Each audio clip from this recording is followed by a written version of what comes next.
Talk about components of vector, है ना। हम लोग अभी तक क्या पढ़ चुके हैं, हम लोग वेक्टर एडिशन पढ़ चुके हैं, वेक्टर सब्सट्रैक्शन पढ़ चुके हैं, some basic operations of vector, translation of vector, how to take the negative of vector, unit vector, this we are done with all this things, ठीक है। बेसिक कॉन्सेप्ट शीट आपको मिल चुका है, उसको सॉल्व कीजिए। Maybe tomorrow will have a discussion session on that as well. Now let's move forward to components of vector. Components of vectors. अब मैं आपसे बात करता हूं इस पे, कंपोनेंट्स ऑफ वेक्टर्स पे, है ना। मैं आपसे बात करता हूं कंपोनेंट्स ऑफ वेक्टर्स पे। सो कंपोनेंट्स ऑफ वेक्टर पे बात करता हूं आपसे मैं। जैसे मान लेते हैं कि मैंने कहा कि मेरे पास एक वेक्टर है, मेरे पास एक वेक्टर है जो कि किसी पर्टिकुलर मैग्नीट्यूड का था। लेट्स सपोज कि इस वेक्टर का मैग्नीट्यूड ए वेक्टर नाम है इसका, और जाहिर सी बात है इसका मैग्नीट्यूड जो है वो मॉड ऑफ ए है ना। लेट्स सपोज अभी इसको मॉड ऑफ ए को 5 यूनिट्स मान लो। अगर ये फोर्स होता तो न्यूटन, वेलोसिटी होता तो मीटर पर सेकंड, अगर एक्सीलरेशन होता तो मीटर पर second square and so on, है ना। बट समहाउ इस तरीके से है क्या का है। तो हम अगर हमें इसका एक्सप्लेन करना है, अगर हमें किसी को बताना है इस वेक्टर के बारे में, तो तुम लोग क्या बोलोगे? तुम लोग क्या बोलोगे इस वेक्टर के बारे में बताओगे तो क्या बोलोगे कि एक वेक्टर 5 यूनिट का वेक्टर राइट की तरफ, है ना, एक तरीके से यही बोलोगे ना, हाँ कि ना। Okay, let's define one more vector, कुछ इस तरीके से। सेम वेक्टर है, इसको ऐसे समझो कि घुमा दिया गया है, या फिर यही वेक्टर है, वेक्टर बी है। अगेन इसका मॉड जो है वो 5 यूनिट ही मानो, 5 यूनिट, और इस वेक्टर का नाम है वेक्टर बी। अब इसको क्या बोलोगे कि एक वेक्टर 5 यूनिट का ऊपर की तरफ, है कि नहीं? यस और नो, यस और नो, है ना। So if we have something like this, if we have vector of 5 unit, ये इस तरह का है, या फिर एक इस तरह का वेक्टर है तो बाहर की तरफ आता हुआ, तो हम बोल सकते थे कि एक वेक्टर 5 यूनिट का प्लेन से बाहर। तो जब मान लेते हैं कि अगर कोई एक वेक्टर ऐसे नहीं होता, कोई एक वेक्टर किसी ऐसे एंगल पे होता, है ना, कोई ऐसे एंगल पे होता है, एक्स वाई प्लेन में ही होता, लेट्स सपोज थोड़ी देर के लिए, तो फिर आप क्या करते हैं? आप क्या बोलते हैं कि एक वेक्टर 5 यूनिट का इस राइट वाले डायरेक्शन, ये वाला जो डायरेक्शन है, इसके साथ किसी पर्टिकुलर थीटा एंगल पर, हाँ कि ना, बोल सकते थे ना। यस और नो, यस और नो बोलिए। बेसिक से उठाऊंगा आपको, एकदम चिंता ना करो, सिर्फ अच्छे से रिस्पॉन्ड करो। मुझे पता है कि आप सब 10th से पढ़ के आए हो, आप लोगों को बहुत ज्यादा पता नहीं होता है, बेसिक से उठाने की कोशिश कर रहा हूं, बट लेके जाऊंगा एक लेवल पे, ठीक है। अब देखो यहां से अब अगर मान लेते हैं कि कुछ इस तरह का हो गया हमारे पास, तो अब हमें एक्चुअली वेक्टर्स को बताना होता है कि बताओ इस वेक्टर में क्या क्या है। तो इसके लिए हम लोग क्या करते हैं, हम लोग कंपोनेंट्स का इस्तेमाल करते हैं। और कैसे करते हैं, लेट मी टेल यू। इस वेक्टर के बारे में हम लोग पहले डिफाइन करेंगे। याद करो मैंने तुमको बताया था सिस्टम ऑफ कोऑर्डिनेट्स। तो सबसे पहले हम क्या करते हैं, हम ये कर लेते हैं कि हम 3 डायरेक्शन को डिफाइन कर लेते हैं, है ना। वो 3 डायरेक्शन पहले हम लोग यहां पे डिफाइन कर लेते हैं। सबसे पहले हम लोग टाइम बिंग के लिए 2 ही डायरेक्शन डिफाइन करते हैं।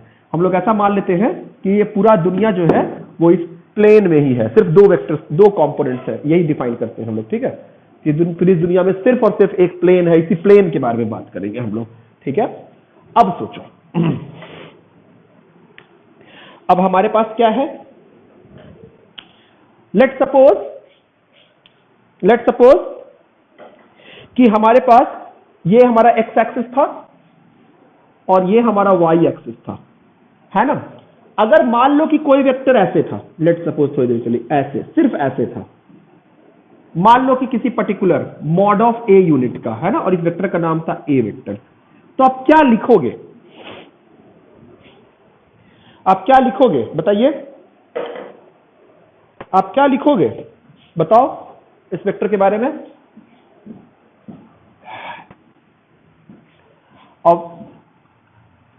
A vector of magnitude mod of a unit in the direction of x, है ना। The vector is purely in the direction of x, yes or no, yes or no, हाँ। हाँ कि ना? अब याद करो पुरानी बातें, अब याद करो पुरानी बातें। मैंने बोला था कि अगर हमें डायरेक्शन का पता है तो हम वेक्टर लिख सकते थे। यूनिट वेक्टर के बारे में याद करो कि अगर हमें किसी भी डायरेक्शन में एक वेक्टर चाहिए तो हम क्या करते थे, मॉडुलस को उस वेक्टर के यूनिट वेक्टर से मल्टीप्लाई कर देते थे। हाँ कि ना? हैट बनाया यहां पे, बोलो क्लियर है? याद है कुछ? याद है कुछ? सो अगर हमें एक्स डायरेक्शन में अगर वेक्टर लिखना है तो हम इस वेक्टर को क्या लिखेंगे? इस वेक्टर को क्या लिखेंगे? ए वेक्टर को mod of A into unit vector in the direction of A. अच्छा, ए का डायरेक्शन था क्या? क्या ए का डायरेक्शन एक्स वाला था? हाँ कि ना? ए का डायरेक्शन क्या एक्स वाला था? यस और नो? तो हम ऐसे लिखते हैं unit vector into unit vector in the direction of x. तो ये एक्स डायरेक्शन में जो यूनिट वेक्टर लिखा जाता है इसको कहते हैं आई कैप। सो ए वेक्टर, ए वेक्टर के बारे में लिखा गया mod of A I cap. तो ये वेक्टर मिल गया कि ए मैग्नीट्यूड का vector in the direction of x axis, जो हमारा डिफाइन किया हुआ एक्स एक्सिस था। मैंने पहले बता रखा है कि एक्स एक्सिस इधर की हो और हो जरूरी नहीं है, हम एक्स एक्सिस इधर है, वाई एक्सिस इधर है, हम इसको ऐसे घुमा भी सकते थे। याद है कुछ बताया था कि ये एक्स है, ये वाई, हम इसको ऐसे घुमा सकते हैं। याद है कुछ? तो हम जिधर चाहे उधर हम जिधर चाहे उधर एक्स एक्सिस और वाई एक्सिस हम लोग लिख सकते हैं depending upon the requirement of the question. Let's suppose if there is one more vector, मान लो कि एक और वेक्टर हम डिफाइन करते हैं इस तरीके से, इधर की तरफ। ये मेरा मॉड ऑफ बी वेक्टर है। अब देखो, ये मेरा मॉड ऑफ बी वेक्टर है। Let's define the vector in this direction as well. Now let's suppose ये मेरा वेक्टर बी था। इस वेक्टर बी को क्या लिखोगे? इस वेक्टर बी को क्या लिखोगे? सॉरी, वेक्टर बी को, मॉड ऑफ वेक्टर बी नहीं, वेक्टर बी को क्या लिखोगे? Modulus B into unit vector कौन से डायरेक्शन में? कौन से डायरेक्शन में? Y, in y direction. ठीक है, इन वाई डायरेक्शन। फिजिक्स की भाषा में इन वाई डायरेक्शन, फिजिक्स की भाषा में इसे जे कैप कहा जाता है। तो बी इंटू जे कैप, ये हुआ वेक्टर बी। तो वेक्टर बी को लिखा गया वेक्टर बी जे कैप। क्या बात समझ आ रही है? क्या बात समझ आ रही है? ओके, इस तरीके से लिखा। चलो एक और सिचुएशन क्या बन सकता था, देखो देखो एक और सिचुएशन क्या बन सकता था। देखो, क्या आप कोई वेक्टर बाहर की तरफ भी आ सकता था? यस और नो? यस और no? Let me draw it for you, let me draw it for you. मान लो कि एक वेक्टर जे कैप है ना, इधर की तरफ एक्स एक्सिस, इधर की तरफ वाई एक्सिस, इधर की तरफ जी एक्सिस, है ना। अब कोई वेक्टर इस तरह का है, कोई वेक्टर ऐसे इस तरीके से, है ना, इस तरीके से। तो ये वेक्टर किधर की तरफ है? प्लस जी की तरफ। अगर सब मैंने प्लस एक्स की तरफ बनाया है, अगर ये इधर की तरफ होता तो वो माइनस आई कैप हो जाता, अगर नीचे की तरफ होता तो माइनस जे कैप हो जाता, अगर अंदर की तरफ चला जाता तो वो माइनस जी कैप हो जाता, है ना। तो मान लो कि ये सी वेक्टर था मेरा, तो सी वेक्टर को कैसे लिखोगे बताओ? सी वेक्टर को कैसे लिखोगे बताओ? मॉड ऑफ सी इंटू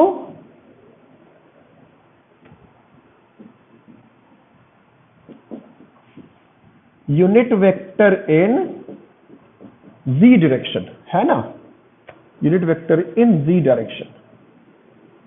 अब ये जी डायरेक्शन में जो यूनिट वेक्टर होता है इसको हम लिखते हैं के कैप, इस तरीके से रिप्रेजेंट करते हैं। तो तीन डायरेक्शन हमने तीनों परपेंडिकुलर लिया और तीनों परपेंडिकुलर डायरेक्शन में हमने तीन वेक्टर्स डिफाइन किए। यूनिट मतलब जिसका मैग्नीट्यूड 1 था, तो एक्स एक्सिस में आई कैप, वाई एक्सिस में जे कैप और जी एक्सिस में के कैप, ऐसे हम लोग डिफाइन करते हैं। बोलो क्लियर है यहां तक? बोलो क्लियर है यहां तक? हाँ, अभी तक हमने सिर्फ वन डायमेंशनल वेक्टर की चर्चा की है ना, अभी तक हमने सिर्फ एक डायमेंशन के वेक्टर की चर्चा की है। अब हम क्या करेंगे, अब हम इसी को थोड़ा सा और ट्रांसलेट करेंगे अपनी नॉलेज को। देखो कैसे। अब नेक्स्ट क्या है इसमें कि अगर मान लेते हैं कि मेरे पास, अब हमने सबसे पहले अपना कोऑर्डिनेट एक्सिस फिक्स कर दिया। मैं पहले ही बता चुका हूं कि कोऑर्डिनेट एक्सिस जो होता है that the choice of coordinate axis absolutely depends on the observer या द प्रॉब्लम सॉल्वर। आप प्रॉब्लम सॉल्वर हो, आप पे डिपेंड करता है कि आप अपना चॉइस मतलब कोऑर्डिनेट एक्सिस कैसे लोगे। हम स्टैंडर्ड लेके चल रहे हैं, इधर एक्स एक्सिस और इधर वाई एक्सिस मान के चल रहे हैं। अब हम एक ऐसा वेक्टर लिखते हैं, हम मान लें कि अभी सिर्फ 2 डायमेंशन की बात हो रही है, एक एक्स वाला और एक वाई वाला। ये मेरा एक्स एक्सिस है और ये मेरा वाई एक्सिस है। अब अगर हम ये मान के चले कि मेरे पास कोई तो एक ऐसा वेक्टर था जो कि मेरा इस तरीके से वेक्टर था, है ना तो ये एक्स एक्सिस में है ना ये वाई एक्सिस में है। ये बात समझ आ रही है? ये बात समझ आ रही है? हाँ बोलो बोलो बेटा, क्लियर है? अब हमने क्या किया, अब हमें रिप्रेजेंट करना है। अब हम कैसे रिप्रेजेंट करें, सोचा। तो अब जो हमने पढ़ा था एडिशन ना, हम उसी को यूज कर रहे हैं। पहले हम 2 वेक्टर को लेके एक रिजल्टेंट ले रहे थे। पहले हम लोग एडिशन में क्या करते थे कि 2 वेक्टर देते थे a प्लस बी, उसको c लिखते थे, है ना। हमने इसका उल्टा सोचा। उल्टा क्या सोचा कि क्यों ना ऐसा सोचा जाए सिंपल करने के लिए, क्यों ना ऐसा सोचा जाए कि कोई एक आदमी अगर ये सी वेक्टर है तो क्यों ना कोई आदमी ये कैसे चले यहां से यहां एक्स में परपेंडिकुलर करने के लिए। और परपेंडिकुलर क्यों करते हैं अभी समझाऊंगा। क्यों ना कोई एक आदमी ऐसे चले और उसके बाद ये ऐसे चले। ऐसा हो सकता था ना? ऐसा हो सकता था कि नहीं हो सकता था? बताओ। मतलब अगर मान लेते हैं कि ये मेरा वेक्टर ए है, ये मेरा वेक्टर बी है, तो सी इसी दोनों का तो कॉम्पोनेंट, सी जो है वो इसी दोनों का तो रिजल्टेंट बन के आया। यस और नो? तो इसका मतलब C vector could be produced by adding A plus B vectorially. C vector could be produced by adding A plus A and B vectorially, isn't it? Yes और no? Now, if we could do so, now let us try to find it out. Let's suppose this particular angle is theta. Now, theta is the angle which C makes with x-axis. So, what is the angle it does make with y-axis? What is the angle it does make with y-axis? 90 minus theta. हाँ कि ना? तो अगर मान लेते हैं, अब सिर्फ इस यहां पे देखो ट्रिग्नोमेट्री लगाओ। ये वाला वैल्यू मेरा मॉड ऑफ C है, तो mod of C by mod of A, mod of C is equal to, देखो मॉड ऑफ C है, ये वाला मॉड ऑफ A है, ये वाला मॉड ऑफ B है, लेंथ वाइज बता रहा हूं, है ना, वेक्टर का मैग्नीट्यूड। तो mod of C mod of A by mod of C base upon perpendicular, sorry base upon hypotenuse. तो ये क्या बचा हो जाएगा, इसकी वैल्यू क्या आएगी बन के, क्या कॉस थीटा होगा। तो mod of A is equal to क्या आ गया, mod of A is equal to क्या आ गया, mod of C cos theta. बोलो क्लियर बेटा? अच्छा, अगर ये थीटा है तो ये वाला एंगल कितना है, 90 माइनस थीटा, हाँ कि ना। तो अब सोचो, अब इस वाले ऑब्जर्व करो यहां से, अगर ये मेरा एंगल है तो क्या ये वाला मेरा बेस बन जाएगा इस एंगल के लिए, हाँ कि ना। तो अब देखो क्या लिखूंगा, अब उसके लिए ये बेस बन गया और ये तो हाइपोटेन्यूज तो सेम था, है ना। एक सेकंड, हाइपोटेन्यूज तो सेम था। अब क्या है देखो बताता हूं, फिर से देखो। मान लेते हैं कि इसको थीटा एंगल माना गया, इसको, तो अब देखो क्या लिखा जाएगा, बेस अब हो गया mod of B over mod of C is equal to cos 90 minus theta. बात समझ रहे हो, तो mod of B is equal to क्या आ जाएगा, which implies mod of B is equal to क्या आ जाएगा, mod of C cos of 90 minus theta. बोलो क्लियर है, बोलो क्लियर है, हाँ समझ आई बात,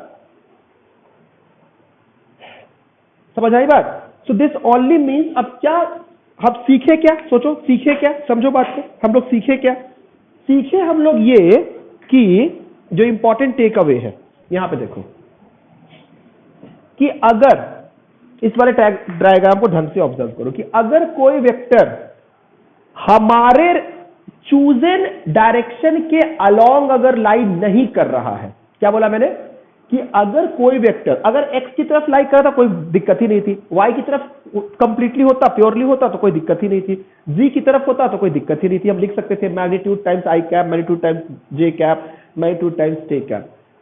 बट अगर कोई वेक्टर हमारे चूजन रेफरेंस एक्सिस में से किसी एक्सिस के अलोंग लाई नहीं कर रहा है तो भी हम उस वेक्टर को कंपोनेंट के माध्यम से अपने चूजन एक्सिस पे ला सकते हैं। देखें कैसे, जैसे मान लेते हैं कि अगर ये वेक्टर था, चूंकि कर क्या रहे हैं, देखो कर क्या रहे हैं, ये मेरा x एक्सिस है, ये मेरा y एक्सिस है। अगर हमने क्या किया, यहां पे एक वेक्टर लिया, ये वेक्टर ढंग से सोचा जाए तो ये मेरा थीटा था, तो इस डायरेक्शन में हमने एक परपेंडिकुलर ऐसे गिराया, ऐसे गिराया। बात को समझना कि अगर ये मेरा वेक्टर था जो कि ना तो x में लाई कर रहा ना भी y में लाई कर रहा है, ये z में भी बाहर ऐसे निकल सकता था, वो एक अलग बात है, वो भी समझाऊंगा भी, don't worry about it. But अगर आप बहुत ढंग से देखोगे तो ये वेक्टर ना तो x में लाइक कर रहा है ना ही y में लाइक कर रहा है। Let's suppose this vector is vector a, but even then by the method of components or by taking components what I can ensure कि इसका एक कंपोनेंट हमारे चूजन x एक्सिस की तरफ हो और इसका एक कंपोनेंट हमारे चूजन y एक्सिस की तरफ हो। तो हम इसके लिए करते क्या है, हम यहां से ऐसे समझो कि हम परपेंडिकुलर गिराते हैं दोनों साइड में। परपेंडिकुलर गिराने का मतलब कि अगर हम इधर से टॉर्च मारते, यहां से अगर एक टॉर्च इसके ऊपर डालते लाइट, तो ये इस पे इसके शैडो की इतनी बड़ी लंबाई बन के आती, इस एक्सिस पे है ना, इतनी बड़ी लंबी लंबाई बन के आती। और अगर हम इधर से टॉर्च मारते इस पे, इधर से टॉर्च लाइट आता है ना, तो इस पे इतनी लंबाई शैडो की बन के आती है ना, इस पे इतनी लंबाई बन के आती।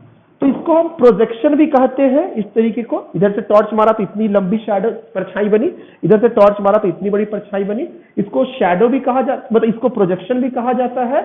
और फिजिक्स की भाषा में इस परपेंडिकुलर लेंथ को हम लोग कंपोनेंट कहते हैं। सीखने वाली बात क्या है कि अगर कोई वेक्टर हमारे चूजन लाइन के साथ, वो कुछ भी हो सकता था, कुछ भी हो सकता था, अभी तो ये एक्स एक्सिस ऐसे है, मैं इसको घुमा भी सकता था।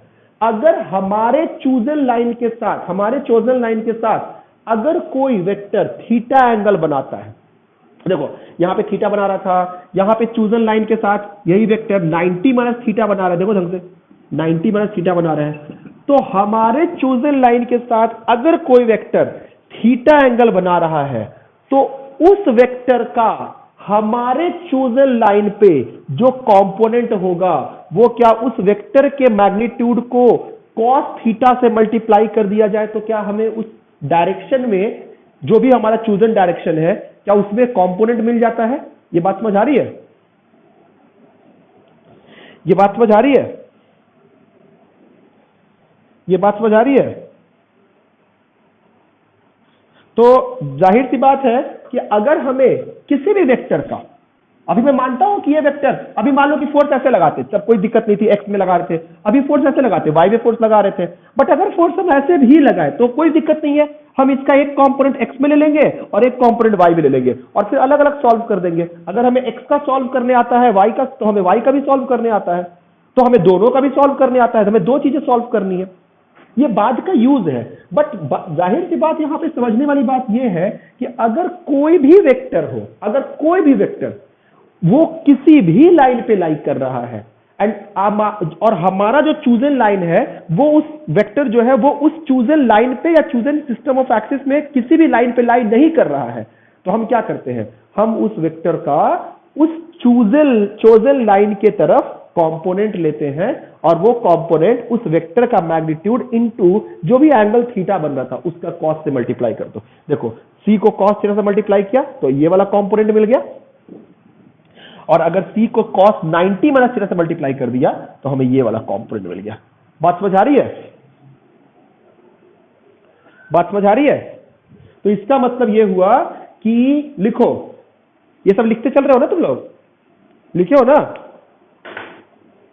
लिखो लिखो, if if we choose a system of axis या if we choose a reference line and important बात लिखवा रहा हूं, लिखो if we choose a reference line, जो कि जिस लाइन पे हमें काम करना है वो x हो सकता था, ऊपर हो सकता था, कुछ भी हो सकता था. if we choose a reference line and if our vector does not lie along that chosen line, and if our vector does not lie along that chosen line,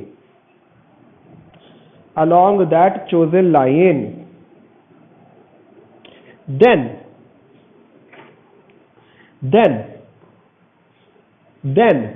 we can find the component of the vector along that chosen line. We can find that vector along that chosen line by multiplying the magnitude of the vector with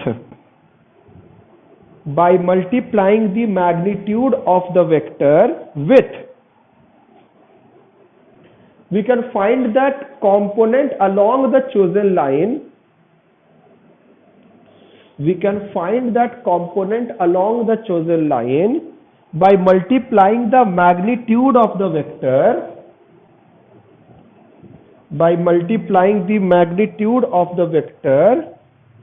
with cosine of the angle between the vector and the chosen line.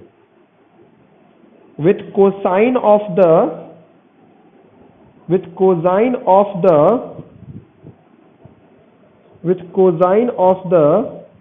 angle between the vector and the chosen line.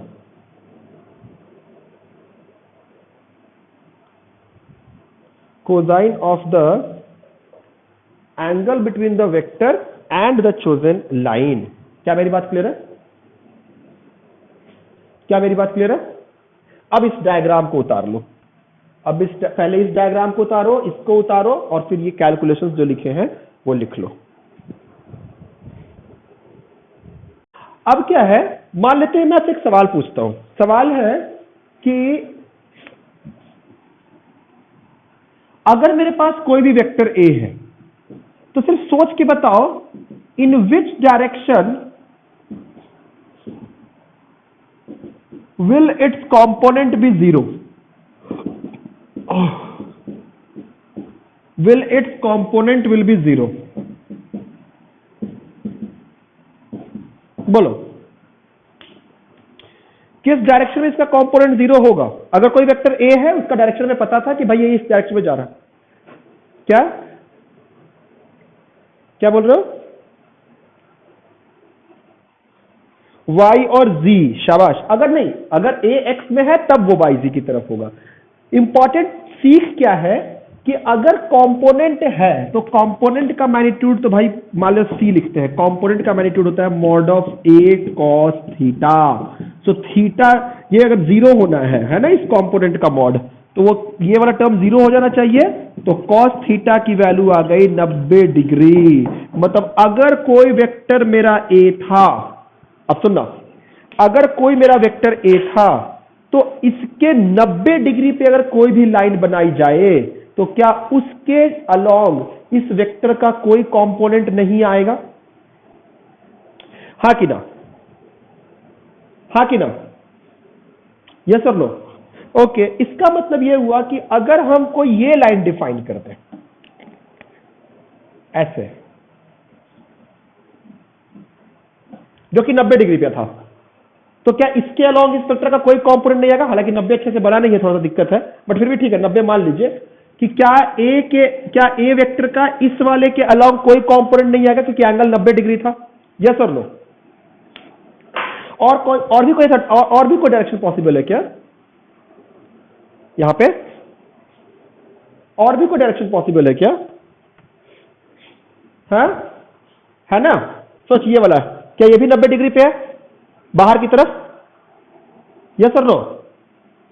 तो अगर ए vector इधर है तो 90 degree पे अगर कोई भी line हो तो उस पे कोई कंपोनेंट नहीं आएगा. और ऐसे दो लाइन सब बना सकते हैं.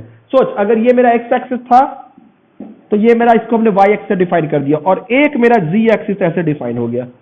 तो इस एक्स एक्सिस का ना तो y पे कोई कंपोनेंट आएगा x वाले वेक्टर का और a वाले वेक्टर का, जो कि मेरा x एक्सिस की तरफ मान लिया हमने, और ना ही z के अलोंग कोई कंपोनेंट आएगा।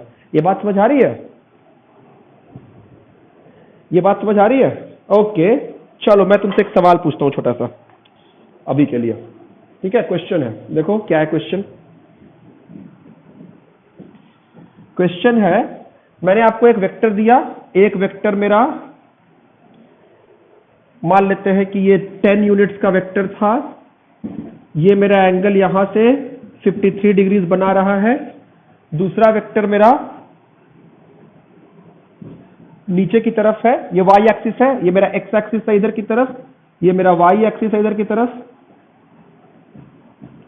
है ना? ये मेरा x एक्सिस है, ये मेरा y एक्सिस है, डिफाइन कर दिया मैंने। बाहर की तरफ z एक्सिस है, उसकी जरूरत नहीं पड़ेगी कि मैं x y में ही बनाऊंगा। ये 53 डिग्री है, ये 20 यूनिट्स का वेक्टर था, है ना? और ओके, अब सवाल लिखो।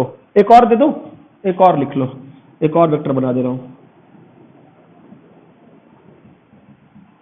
एक वेक्टर मेरा और है, लेट्स सपोज कि एक वेक्टर मेरा इधर की तरफ था, है ना? 10 यूनिट्स का वेक्टर, और ये वाला एंगल मेरा 37 डिग्री है, 37 डिग्रीज है। सवाल लिखो, सवाल लिखो कि find out the magnitude and the direction of the fourth vector. Find out the magnitude on the direction of the fourth vector such that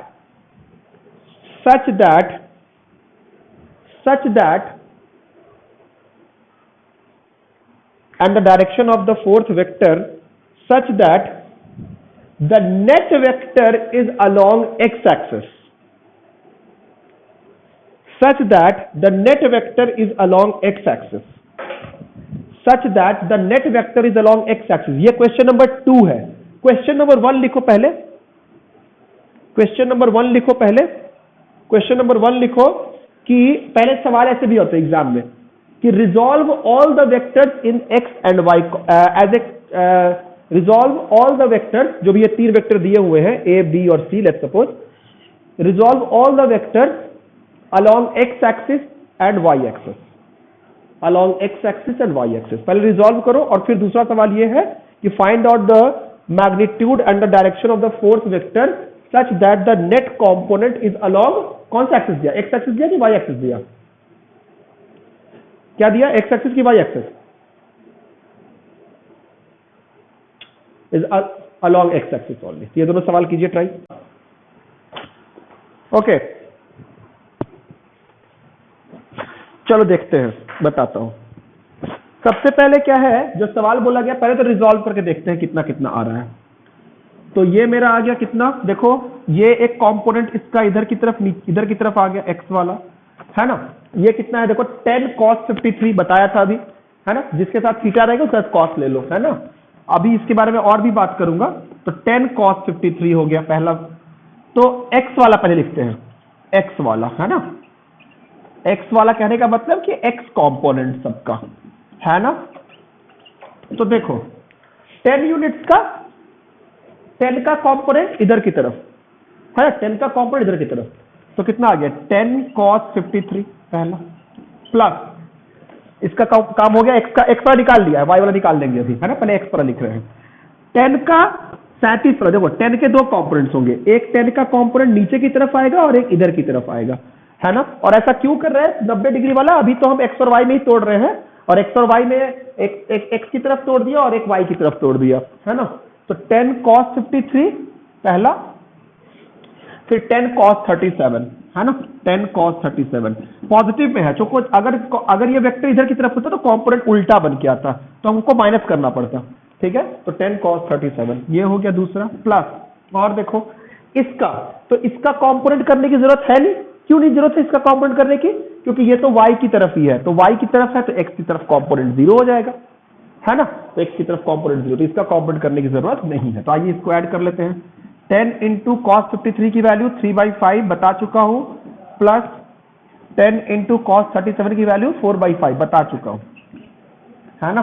तो ये आ गया 5 2 जा 10, 5 2 जा 10, तो 3 6 प्लस 8, तो x की तरफ कितना आ गया 14 यूनिट। क्या ये बात समझ आ रही है? बोलो क्लियर है? यहां तक कितने लोग का सही था? x वाला कितने लोग सही निकाले थे? ओके। y वाला देखो, y कंपोनेंट, y कंपोनेंट कैसे निकालेंगे? आओ बात करते हैं y पे। तो देखो 10 का एक कंपोनेंट y की तरफ 10 cos 90 प्लस माइनस 53, मतलब cos 37, या तो 10 cos 37 लिख लो, या अच्छा ये होता है कि एक cos 53 लिखा तो दूसरा cos 37 होगा अगर 90 डिग्री पे दोनों लाइंस है तो इसी वजह से cos 90 मतलब सीधा को हम sin थीटा लिख लेते हैं, है ना। तो ये आ जाएगा मेरा कितना 10 cos 53 नहीं sin 53, है ना, sin 53 पहला हो गया। प्लस इसका कंपोनेंट देखो, बोले इसका कंपोनेंट पॉजिटिव है कि नेगेटिव है y में? इस वाले वेक्टर का y कंपोनेंट पॉजिटिव है कि नेगेटिव है? नेगेटिव, शाबाश। तो यहां पे माइनस कर दिया, है ना, माइनस 10 कितना 10 sin 37, है ना। cos तो x वाले के साथ था, दूसरा वाला sin ले लिया, 10 sin 37 प्लस बोलो प्लस 20 की माइनस 20, तीसरा वाला क्या लिखो?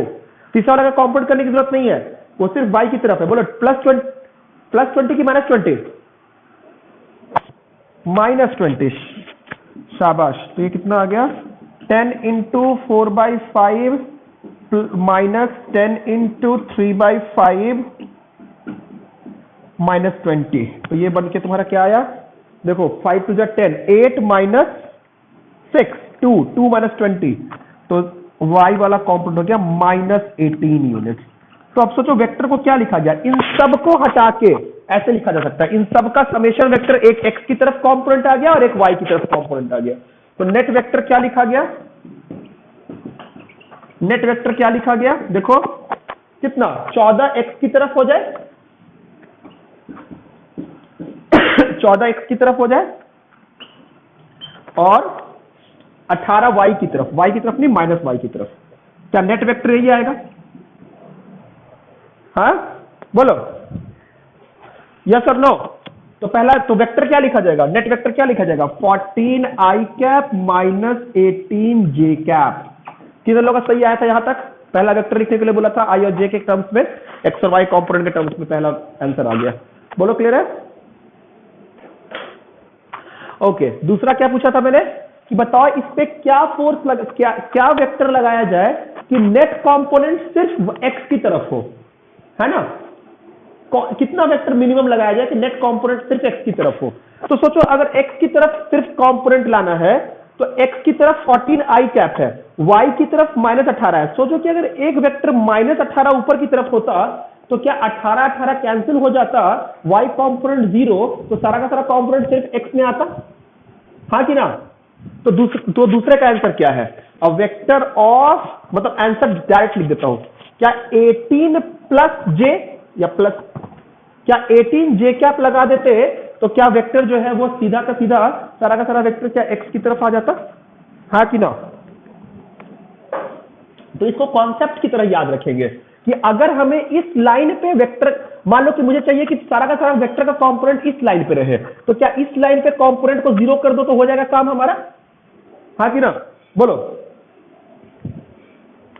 तो इसको कॉन्सेप्ट की तरह याद रखेंगे कि अगर वेक्टर जो है वो किसी भी लाइन पर है तो उसके बाकी जो परपेंडिकुलर कंपोनेंट्स होने चाहिए वो 0 हो जाने चाहिए। बोलो क्लियर है? अच्छा एक चीज और सिखाता हूं, चलो देखो यहीं पे। अब एक इंपॉर्टेंट बात यहां पे हमने ये सीखा, हाँ बेटा बोलो, बोलो बेटा। हाँ बोलो, सुन रहा हूं मैं। बेटा कॉस वाला लेते हैं ना, देखो ये वेक्टर है ना ऐसे, है ना। तो हमें x की तरफ अगर एंगल चाहिए, मान लो ये 53 था लेट सपोज, तो ये वाला चाहिए तो ये cos 53 हुआ ना, बेस बनाना इसका 53 के लिए। और अगर ये वाला फिर अगर ये चाहिए तो वो साइन वाला कंपोनेंट हो गया, अगर 90 डिग्री पे दोनों है तो सिखाए इसलिए ऐसा किया। और क्या ट्रिग्नोमेट्री, और कुछ खास बात नहीं है। अभी और सिखाता हूं इसी में, देखो और बातें इससे करते हैं। कि अगर मान लेते हैं कि अब समझना बात को, कि अगर मेरे पास कोई एक वेक्टर था, तो जरूरी नहीं है कि आप एक्स एक्सिस इधर ही लो, आप एक्स एक्सिस किधर भी ले सकते थे, मेरी बात समझना। बट अगर मान लो कि ये मेरा वेक्टर ए था और ये थीटा था, तो बोलो ये कंपोनेंट कितना हो गया, एक्स एक्सिस से कंपोनेंट कितना आ गया रे बताओ, क्या mod of A cos theta, हाँ कि ना, हाँ कि ना? Okay, let's suppose, let's try to understand what I am trying to say, let's try to understand. बेटा ऐसे एक कंपोनेंट हमने ले लिया, एक चीज इस तरह से थी, लेट्स सपोज यहां से अगर मान लेते हैं कि मेरे पास एक वेक्टर ऐसे था, एक वेक्टर ऐसे था, नहीं मान लो कि ये मेरा इस तरीके से वेक्टर था, एक वेक्टर हमने ये कंपोनेंट ऐसे लिया, एक कंपोनेंट ऐसे, ये दोनों आपस में परपेंडिकुलर है ना, ये दोनों कंपोनेंट्स आपस में परपेंडिकुलर है, ये कंपोनेंट 1 है और ये कंपोनेंट 2 है, तो ये दोनों वेक्टर्स आपस में परपेंडिकुलर कंपोनेंट्स बना रहे हैं ना, यस और नो?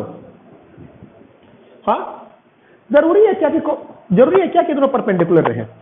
ऐसी कोई गारंटी नहीं है। देखो मान लो कि अगर एक वेक्टर ऐसे होता, एक वेक्टर ऐसे होता, तब भी तो इन दोनों का समेशन यही आया, नहीं समझे बात को? हाँ, अगर मान लो कि ये वेक्टर ऐसे था, इसका एक कंपोनेंट हमें इस लाइन पे ऐसे ले लिया और दूसरा कंपोनेंट ऐसे ले लिया, तभी भी तो ऐसा पॉसिबल था, तब भी तो इन दोनों का समेशन यही हुआ, इन दोनों को प्रोड्यूस करने वाले ये दो वेक्टर्स हुए, शुरुआत ही इसी से की थी, इसीलिए तो मेरी बात को समझें कि तब भी हम लोग दो परपेंडिकुलर डायरेक्शंस क्यों चूज करते हैं। मेरी बात को सुनना भैया ढंग से, कि अगर मान लो कि एक्स वाला कंपोनेंट ये है, अगर एक कंपोनेंट हम इस लाइन पे ले रहे हैं, इस कंपोनेंट के बारे में सोचो कि ये कंपोनेंट तो एक वेक्टर ही है जो कि एक्स की तरफ था, तो एक्स वाले का कंपोनेंट किस में 0 होता था? 90 डिग्री वाले लाइन पे, यस और नो? तो इसका मतलब कि अगर एक कंपोनेंट हमने इधर बनाया और दूसरा कंपोनेंट हम अगर इस लाइन पर बनाए, इस लाइन पर अगर हम बनाए दूसरा कंपोनेंट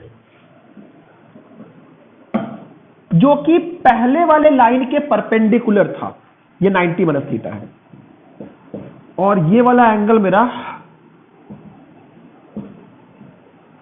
ये वाला कंपोनेंट मेरा कितना हो जाएगा, mod of A cos 90 minus theta लिख लो या साइन थीटा लिख लो, है ना?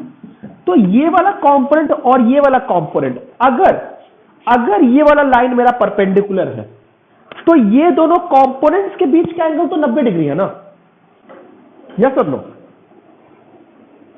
तो इसका मतलब क्या हुआ कि क्या ये दोनों कंपोनेंट एक दूसरे के साथ, क्या इस कंपोनेंट का इस पे कोई कंपोनेंट नहीं आएगा?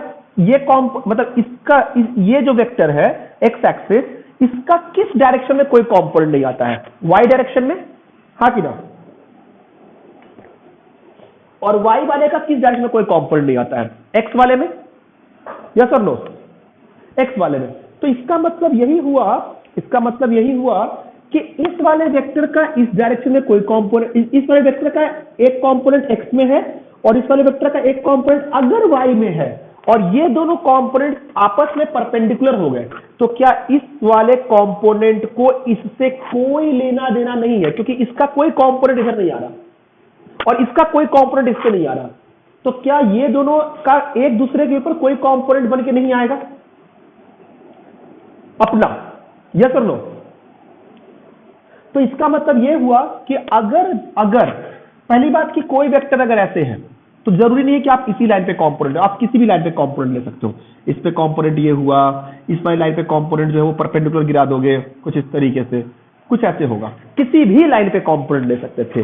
लेकिन अगर दूसरा लाइन अगर आप जो चूज करते हो वो इसके साथ परपेंडिकुलर है, लेट्स सपोज इसके साथ परपेंडिकुलर था, इसके साथ परपेंडिकुलर था, लेट्स सपोज इसके साथ परपेंडिकुलर है, तो ये दोनों कंपोनेंट और ये दोनों कंपोनेंट, इस दोनों लाइन पे आने वाले कंपोनेंट क्या एक दूसरे से इंडिपेंडेंट बन जाते हैं, हाँ कि ना?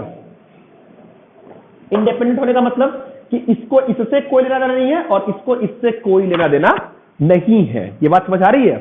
तो आप इस वाले लाइन को आप अलग तरीके से डील कर सकते थे और इस वाले लाइन को आप अलग तरीके से डील कर सकते थे इंडिपेंडेंटली।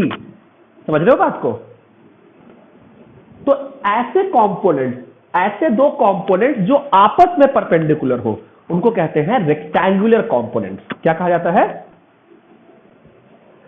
लिखो, if the two components are perpendicular to each other, if the two components are perpendicular to each other, if the two components are perpendicular to each other, then they are called rectangular components. Then they are called rectangular components. Then they are called rectangular components. Then they are called rectangular components. बोलो, clear है? Then they are called rectangular components. Then they are called rectangular components.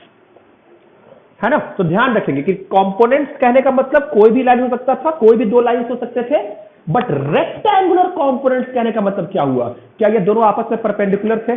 और अगर rectangular components हैं तो इसका मतलब ये हुआ कि ये दोनों कंपोनेंट्स आपस में इंडिपेंडेंट है, इनका आपस में एक दूसरे के साथ कोई लेना देना नहीं है। They could be treated in two different independent ways. बात समझ आ रही है? तो लिख लो इस बात को कि इफ द कंपोनेंट्स आर, समझ आया तुमको प्रणव क्या फायदा होता है 90 डिग्री वाले लाइन का रखने का? यही पूछ रहा था ना। लिखो कि if the components are perpendicular to each other then they could be, if the components are perpendicular to each other then they could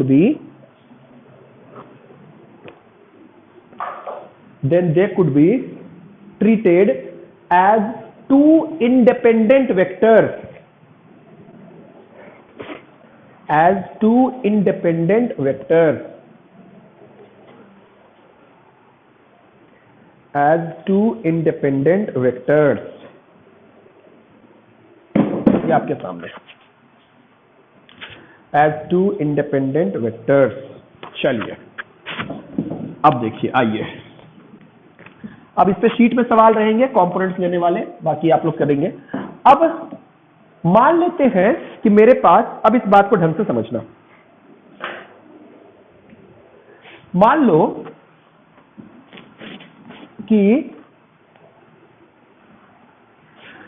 कि मेरे पास मेरा ये एक्स एक्सिस था, ये मेरा वाई एक्सिस था, सॉरी ये मेरा एक्स एक्सिस स्टैंडर्ड लेते हैं, ये मेरा वाई एक्सिस था और ये मेरा जी एक्सिस था, है ना? ओके चलो मैं कुछ वेक्टर्स बनाता हूं, आप लोग उसका नाम बताएंगे। मान लो मेरे पास कोई एक वेक्टर ऐसे था, एक्स वाई प्लेन में वेक्टर है, ये इस प्लेन में लाइक कर रहा है, एक्स और वाई में प्लेन में लाइक कर रहा है, और ये एंगल थीटा बना रहा था, और वेक्टर का मैग्नीट्यूड है मॉड ऑफ ए। बोलो वेक्टर का नाम क्या लिखोगे? बोलो इस वेक्टर का नाम क्या लिखोगे? सब कोई बोलो, क्या लिखोगे? क्या लिखोगे?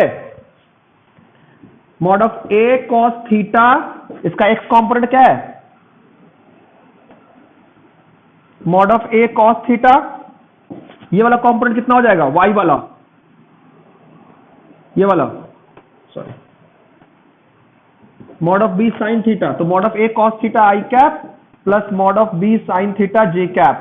बोलो, sorry, mod of A sine theta J cap. बोलो क्लियर है? बोलो क्लियर है? ओके चलो एक और लिखो, एक और लिखो तुम लोग।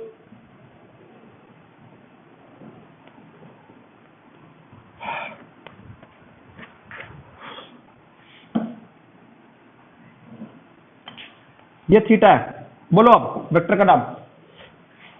ये बी है, ये बी वेक्टर है, इसका लेंथ है मॉड ऑफ बी।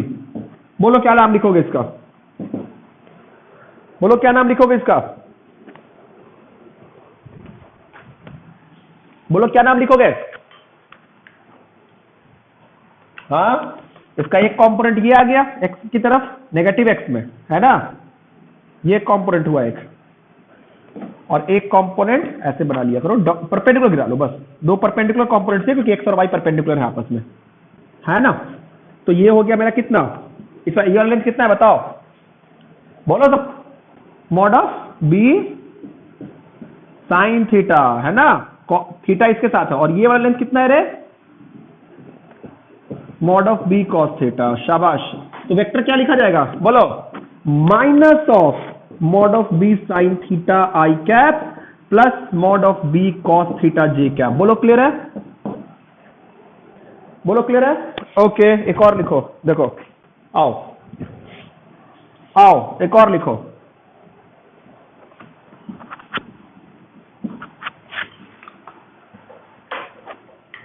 फिर से, this is x axis, sorry this is y axis, standard लेने एकदम, this is x axis and this is my z axis. चलो एक वेक्टर बना रहा हूं इस तरीके से, समझिए कैसा वेक्टर है, this is in x z plane, ये वेक्टर जो है वो एक्सजी प्लेन में है, एक्सजी प्लेन में है। चलो लिखो वेक्टर का नाम, वेक्टर का नाम है सी, तो इसका मैग्नीट्यूड ऑब्वियसली मॉड ऑफ सी हो जाएगा, है ना, मैग्नीट्यूड इसका मॉड ऑफ सी है। लिखो जल्दी से, लिखो जल्दी से इसका नाम, इस वेक्टर का नाम लिखो,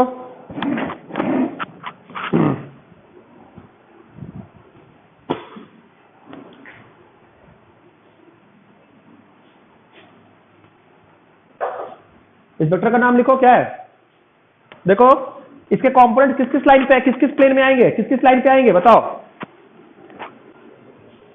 एक्स वाई नहीं बेटा, एक्स और जी ना, हाँ एक्स जी, शाबाश। वेक्टर ऐसे है, एक एक्स एक्सिस मेरा ऐसे है और जी एक्सिस ऐसे, और वेक्टर जो है देखो ऐसे निकला हुआ है, समझो बात को, है ना, इस तरीके से, और वेक्टर मेरा ऐसे है एक्स के साथ। समझ में आ रही है बात, समझ आ रही है बात। तो अब देखो यहां से इसका एक कंपोनेंट ये हो गया और एक कंपोनेंट इसका ये हो गया, है ना, 90 डिग्री पे है ये, ध्यान रखिए इस बात का, ऐसे सॉरी, ऐसे सॉरी, मतलब 90 डिग्री पे है, थोड़ा सा इमेजिन करना पड़ेगा, बिना इमेजिन किए काम नहीं चलेगा। एक सेकंड रुक जाओ, इसको इस तरह से बनाओ, इस तरीके से है, समझ पा रहे हो क्या है, 90 डिग्री पे है वो एकदम, बोलो क्लियर है, ये दोनों।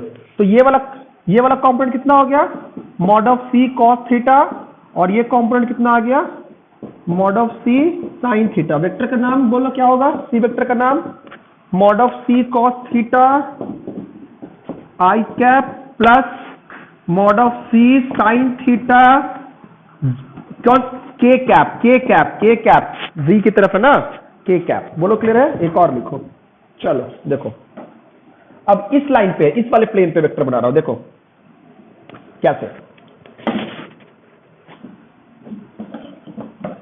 है ना, इस वाले प्लेन पे वेक्टर बनाऊंगा, एक्स जी प्लेन में, ऐसे है वेक्टर, इसको भूलो थोड़ी देर के लिए, ऐसे है वेक्टर, हाँ थीटा वाई के साथ। बोलो क्या है वेक्टर, बोलो क्या है वेक्टर बताओ, डी, बोलो वेक्टर डी का नाम क्या है, बोलो सबको वेक्टर डी का नाम क्या है, बोलो,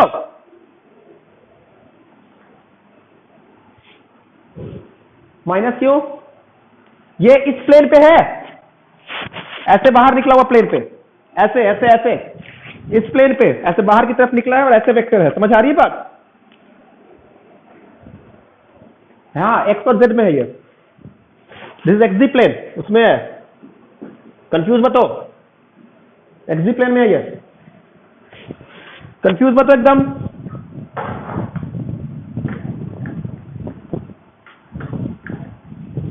हाँ सॉरी वाई जी में बेटा, सॉरी सॉरी सॉरी वाई जी में है,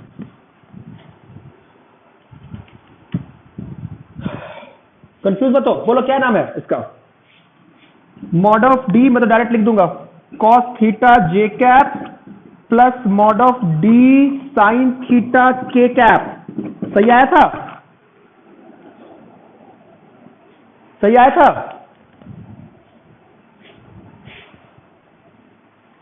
सही आया है, क्या? नहीं बेटा, ये ऊपर है ना इसका, ये देखो ये प्लस में कंपोनेंट, बाहर इधर भी प्लस में कंपोनेंट है। बोलो क्लियर है? लिखना आया वेक्टर थीटा लिख के, लिखना आया वेक्टर। अभी सुनो, अब लिखो some information from A I cap plus B J cap, some information from A I cap plus B J cap. अब सोचो, आओ, क्या है, मान लो कि मेरे पास कोई एक वेक्टर था जिसका नाम है, कोई वेक्टर है जिसका नाम है कोई आर वेक्टर, मान लो कोई आर वेक्टर है, इसका नाम है A I cap plus B J cap. अब सोचो 3 डायमेंशन में, मतलब सोचो प्लेन में क्या हो रहा होगा। मान लो ये मेरा एक्स एक्सिस है, मान लो ये मेरा वाई एक्सिस है, तो बोलो एक्स में लेंथ कितना है? ए, हाँ कि ना? मान लो ये ए था, और वाई में लेंथ कितना है? बी, है ना? तो कोई ना कोई एक वेक्टर ए लेंथ मैग्नीट्यूड का इधर, बी मैग्नीट्यूड का इधर, और ये मेरा हुआ नेट वेक्टर, है ना? ये हुआ आर। तो सोच, अगर दोनों परपेंडिकुलर हो गए तो इसका लंबाई कितना लिखोगे? आर वेक्टर का मॉड, दोनों के बीच का एंगल 90 डिग्री है ना, हाँ कि ना? तो क्या लिखोगे मैग्नीट्यूड इसका, बताओ?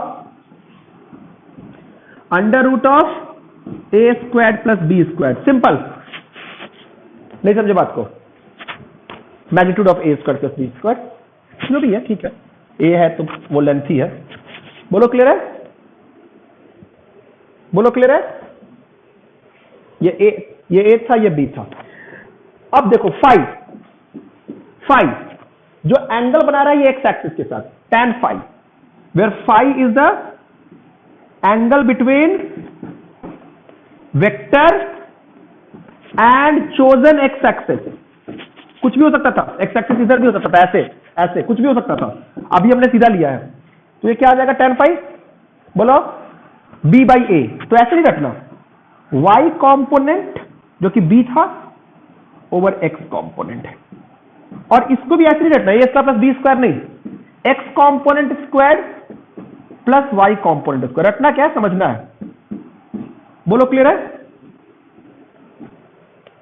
बोलो क्लियर है? समझ आई बात? समझ आई बात? सिंपल, उतार।